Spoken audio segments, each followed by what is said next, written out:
Oh, gotcha. which is much. Yeah, So is it still? it's at 5 o'clock. Oh, fine, okay, Yeah. But gotcha. at 4 o'clock, I'm asking. Oh, so you could, You know, you it can makes make I got here in time. I do. Oh my God. Great. How are you? Hello, and thank you so much. Of course. Boy, that means an awful lot. Steve Rowley, UNLV.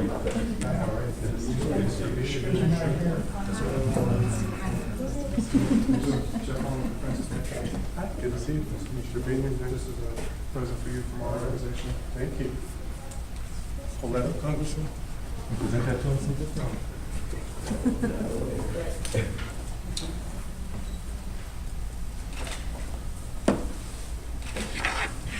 Thank you. You're welcome.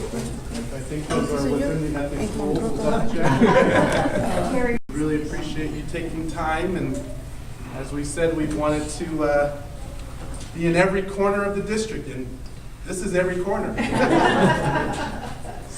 My wife actually grew up off of Nellis, just north of Nellis and Lake Mead, and attended Del H. Robinson and El Dorado. Probably would have been zoned for this high school had it been here, but I'll have to give her an opportunity to come back and see it because it's a beautiful, beautiful school. And I want to thank Mrs. Hickey and all of the organizers tonight for helping to schedule this. It's a very informal, this is our effort to continue to reach out to our constituents here in Congressional District 4. I'm very honored to serve as the newest member of Nevada's congressional delegation, and we've been working extremely hard the first 6 months, and looking forward to continuing to be your voice in Washington, D.C. And so this is our work period, and we have had a very productive week of events, and I'm really pleased to be here tonight as well. So why don't we just kick it off? I'll give you a little just quick update and things we're doing and working on, and a bit of progress on some legislation that we've introduced, and then we'll open it up and take your questions and do the best of our ability to answer it. If I can't answer exactly, I'll make sure we follow up with you because I want to be informative and make sure we get to all of your questions. Excuse me, I'm getting over a cold. So as most of you know, I was elected in November and sworn in January, so this is going on our 6th month of serving. I'm on 3 committees and 5 subcommittees in Congress. My committee assignments are natural resources, and I'm also on, which natural resources deals with all public lands, environmental regulation, mineral resources, as well as energy development, and also tribal community issues. So we have a very strong depth of public lands, and that's very appropriate since our district is 52,000 square miles and is as large as the state of Alabama, and we cover everything from Southern Lyon and White Pine County to Esmeralda, Mineral, Nye, Lincoln, and of course the northern part of Clark County. So we have a very large district geographically with a lot of land use issues, and of course we've been working very hard on a number of bills which we'll talk about later. My second committee is the Homeland Security Committee, and that committee oversees everything from the Department of Homeland Security, which deals with the security of our domestic homeland here in the United States. It provides also oversight of the agencies for FEMA, of Customs, of ICE. So we're one of 2 committees that has jurisdiction over the immigration policy, and so we've been working as a member of the task force on comprehensive immigration reform, and I can talk to you about that if there are any questions. And my third committee assignment is the House Oversight and Government Reform Committee. That was a committee I was asked to join by leadership and by the ranking member of the committee. It provides oversight of all federal agencies and programs. And we also provide efforts to help improve government reform and efficiency of the government. And I say this often, you know, I'm not a defender of every federal program. I'm a defender of you, my constituents, who rely on federal services. And so that's kind of how I approach that committee. We've been rather busy lately because our committee is the committee that has had hearings on the IRS issue and on Benghazi. So, you know, whenever there's an audit or an investigation of an agency, that's when we're called to conduct hearings. So we've tried to represent you and the issues that many of our constituents are concerned about. So those are my committee assignments. In addition to our committee work, I have proposed a number of bills. As the primary sponsor, I have introduced a bill on the Lyon County Land Exchange to help create jobs in the Lyon County area of our state, which is one of the highest unemployment counties in the state of Nevada. We've had a hearing on that bill, and I'm very optimistic that we will get that bill scheduled and voted out so that we can move to the Senate and be supported and ultimately make it to the president. I also introduced recently the Tule Springs Historic Preservation Bill to help designate Tule Springs as a national monument and help protect the archaeological discoveries that have been made there. And again, want to commend Ms. Mortensen and the whole organization that's worked so hard to bring awareness to really the hidden treasure that we have here in our backyard, and now it's incumbent upon all of us to work to protect it. Within the Tule Springs bill, there are a number of other land protection bills, some that actually have impact here in the Sunrise Mountain area, so I can give you more information about that. We're still working on other public land legislation to help protect our public lands and provide for conservation and work to create jobs and promote tourism, and so we'll be announcing some more of that as we go.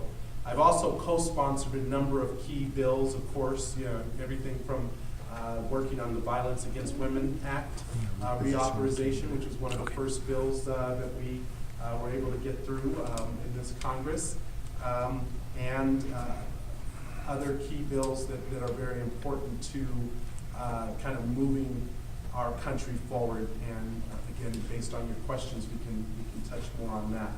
So my big areas of focus are, number one, jobs, job creation, get our economy moving, getting people back working, and then helping to protect the jobs that we have. Also focused on comprehensive immigration reform to make sure that we fix the broken system that has hurt so many families and that is not what we need. And so we have worked very hard to make sure that we're doing everything we can to strengthen our border security, provide a pathway to citizenship for those who will earn it, as well as hold employers accountable to only hire those who are authorized to work here in the United States, all with an emphasis around family reunification, which has always been a cornerstone for comprehensive immigration reform.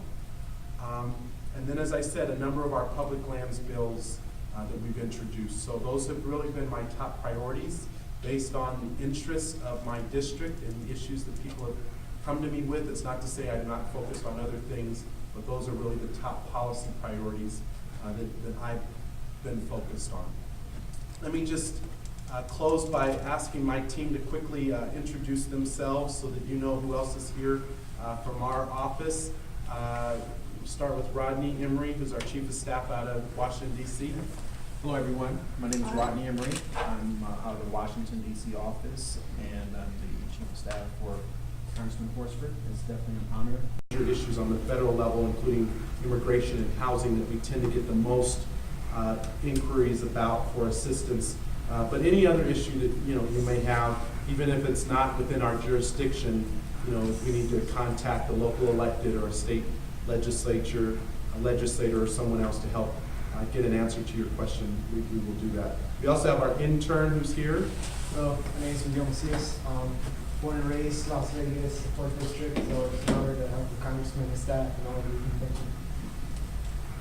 you. I got to give a shout out to my tracker. The Republicans are so interested in Congressional District 4, even though it's not a campaign year, they're already sending trackers to our community events. So we appreciate them being here, and just so you know, you're on tape with the National Republican Congressional Campaign Committee. So good to be here. All right, so we're going to now take your questions. Again, this is very informal, so please just tell us who you are and what your interest is and question. And again, we'll try to do our best to answer your question. And appreciate you guys very much being here. Any general questions so far? We have one constituent has a time constraint for this Okay. table, so I want to make sure you get your questions first. Okay. Nancy, did you have a question? No, I didn't. Oh. Sorry. I heard someone else talking. I think Helen and Dr. Rowan are going to really talk about the Frenchman Mountain area and the wash. So I wondered if I could just take a few minutes just to kind of let you know who Jeff and I are. This is my grandson. Okay. He's my 6th generation here, and he is a wonderful 5-year-old boy that when we visit Gold Butte and all our other beautiful places, they're the 7th generation of our family to be there. And 10 years ago, in Helen Mortensen's home, Friends of Gold Butte was founded. It was then, everybody just decided to relocate it to Mesquite because it seemed like a confrontation was coming between the small towns. But I want to specifically talk with you about stakeholders, because constantly, and I hope the Republicans are really taking this, they love to say stakeholders. I have more background in Gold Butte than probably 90% of the people that live in Moapa, Mesquite, Overton, and Logandale. Who is a stakeholder? We are 20 minutes past Moapa, yet they sit at the table. When does Las Vegas get to sit at the table? We are a stakeholder. 2 years ago, Jeff and I sat at farmers markets and gathered 2,500 signatures in 6 days in support of the Gold Butte National Conservation Area. So when you come to Vegas and you think about stakeholders, I want you to see the faces that have been working on, and then it was started right here in Las Vegas. Wasn't started in Mesquite or Overton, started right here because people in Las Vegas care about Gold Butte. And I just, it's the last of my father's favorite places that we have to see. And I'm getting old, and getting it done. So thank you for your caring about nature. And in future, we are certainly going to be really bending the ear about our wonderful Frenchman Sunrise Mountain area. Thank you for this. So do you want to share anything specific about the Stone Canyon specifically, or? Well, Jeff, do you want to say anything about Stone Canyon? Our concern about Stone Canyon is it's 10 years old, and we now only have 40 miles of trail, and we just got them last year. When the Stone Canyon National Conservation Area, when it was first being looked at, we drew the boundaries, and it was a 500-acre piece of land that the developer really wanted. So somebody got smart, I wish it was me, wasn't, and said, well, why don't we just draw a line around it and then change the boundary? And when we were flush here in the valley, that was sold at a Sniffluna auction, and their was $68 million. Yeah, I know for a lot of our board members, Stone Canyon, they've been doing this for so long. They feel like they've waited a long time. They need to see something out where some of the younger generation be kind of more patient because we just started this. So we do appreciate their input and helping us be more, I guess, eager to get things done. But we have noticed a lot of I guess, a lot of the relaxation from a lot of other parties that are supposed to help us get it done. So we do appreciate you, even meeting with small groups like this, just to hear our voice. And then with Sloan Canyon, we not only do we want to see it around, we just want to educate people. Because a lot of people, when they come to Las Vegas, they're either the Strip or the Red Rock, or Mount Charleston. Not a lot of people know about Sloan Canyon and what it has to offer out there.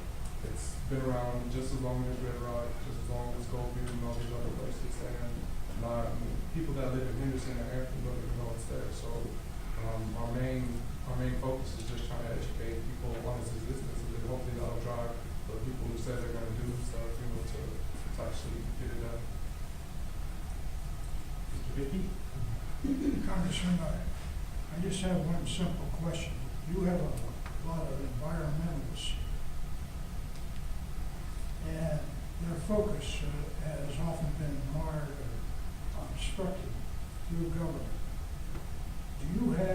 Could you give us your key representative that we could contact and work with in dealing with these environmental matters? Well, yeah, you contact me. As the representative of my office, we have different staff that are assigned. John Brodkey in DC is the staff person who works with me on the Natural Resources Committee, and I'm on the subcommittee for environmental regulations. So if there is a particular project that has an environmental issue or impact or concern that needs to be brought up or brought attention to, that's the appropriate place for There's a management structure within the BLM. We're aware of it. And that structure has hindered any development in this valley. So you have complaints throughout the state dealing with BLM, I know. But our particular friction, that is when a U.S. Senator by the name of Reed dedicates a monument and it's torn down later without notification to anyone. The operation, the structure, the NBLN comes out of Denver, at least it used to, and then comes in here. Security for this mountain was held down in Boulder City. There is some structural problems within BLM and its management. And that's why the interest in how that can be addressed. It's not easy, I know. I don't argue, but it's there. Yeah, I agree. And as a member up in that, I'm on the Natural Resources That's Committee. what And so BLM is before our committee on a pretty much of a weekly basis. As you indicate, there are areas where I've heard from concerns on both sides, from the environmental conservation as well as the development side, about challenges in working with agencies. And again, my position is, I'm not a defender of those agencies.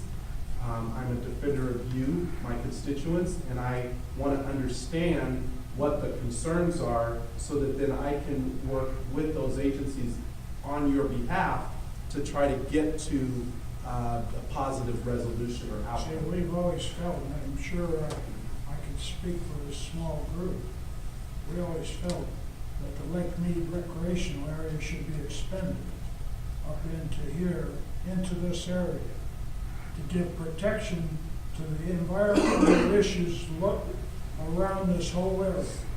And we have experts here that can speak to you about that. I won't say more. That monument was nice. I went to the dedication of that monument, and it's a shame that it got torn down. It's something I'd like to see put up again. Other questions? The monument they're referring to is in the Lake Mead Boulevard as it enters between Sunrise and Frenchman's Mountain. Was the monument dedicated to the Great Unconformity, which is a unique geological formation.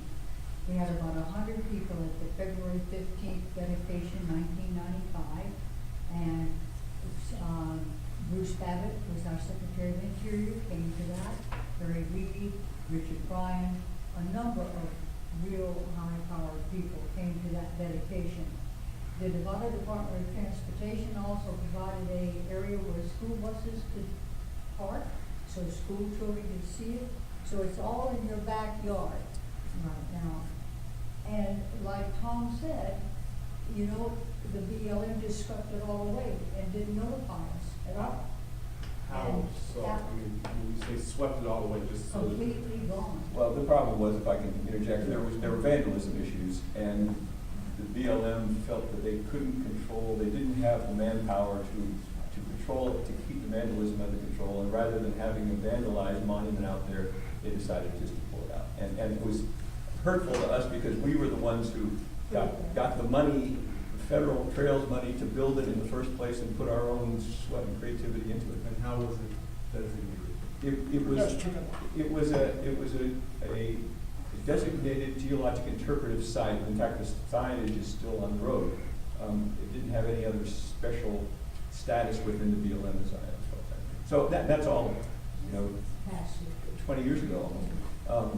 So what we're doing now is we're rejuvenating our efforts. BLM, we well know, has their hands full, and they're busy with Red Rock and other places. And so I'm really sympathetic to their problem, but that we feel that the area right next to where we are today has wonderful potential.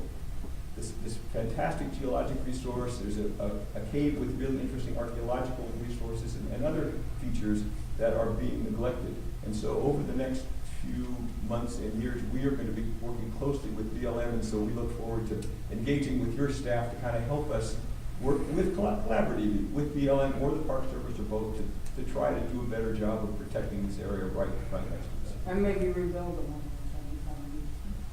So right now, it's under BLM. Correct. Your desire would be for it to be part of the Lake Mead Recreation Area, if that were to be extended. Right. And that is further east. It's 9 miles from the entrance where you go right through the two mountains to Entrance station? the entrance station. It's 9 miles. So there's 46,000 acres between that entrance station and where we'd like to see that. And what happens is there's shooting back there, there's lots of graffiti, there's wonderful four-wheeling back there. It's a beautiful place. And if we could just have that entrance station moved back so before they could even go through that little corridor, that fee station was there, that we think that it would really cut down on what happens back there. And that's not as hard to do as getting a national conservation area or national monument. That can be attached to any bill, and we feel that the National Park Service is supportive of what we want to do. So. And the one reason is to make on the east side of the valley what we have at Red Rock on the west side of the valley. BLM has a small chunk of 46,000 acres to monitor when they've got all that on the west side, and it's really a predicament for them to get the personnel over to monitor. So we feel like if the Park Service came down all the way to the Great Unconformity, the entrance to this area, and had a similar situation what we have in Red Rock right now, we could have a benefit for our 2nd million people in the valley on the east side, and this is in your backyard, and this is something. What about Nellis? How is it? Nellis feels very good about this. We've been talking to Nellis people, and I know they there's should be some flight talking to you, restrictions. and they feel very comfortable because it borders right on their ordinance area. In fact, you have to walk over their ordinance area to get to the fence that keeps the Nellis Air Force people from coming across the ordinance area. So it's a very precarious thing. And it's, they would be very supportive of the Park Service coming in, we've been told. If this is an opportunity for you to make the people in my husband in this group, and nobody have paid attention. This is a revival of the group that cares. And I ask you to please be the leader to make this a part participate, they can go there, they can visit, they have a park. Nobody cares for this part of the mountain. This is a very poor mountain. You can see, I invited parents, everybody, they're not here. I need somebody to give me a hand, and I beg you that you help us to be the leader, nobody else, for me. And that's why I'm here, is to listen and understand as to, you know, what the need is, so that I can then go back and figure out how to help. It's gonna be great. No. When you think of what Red Rock has done for the west part of the valley, it could do this situation, could be for the east side of the valley, could create jobs, tourism, and a controlled and educated people that will come through that area. And I think you really, a visitor center, I can see all kinds of possibilities there that will enrich the east side of the valley. And Just a diversify footnote, we're the talking economy. about over 4,000 acres, which is not a small, yeah. 44,000. 46,000. 46, I think, but you know, whoever you talk to, it's approximately, let's just say approximately. We'll get the exact plot line. Now, Citizens for Active Management reinvigorated themselves with a 501(c)(3)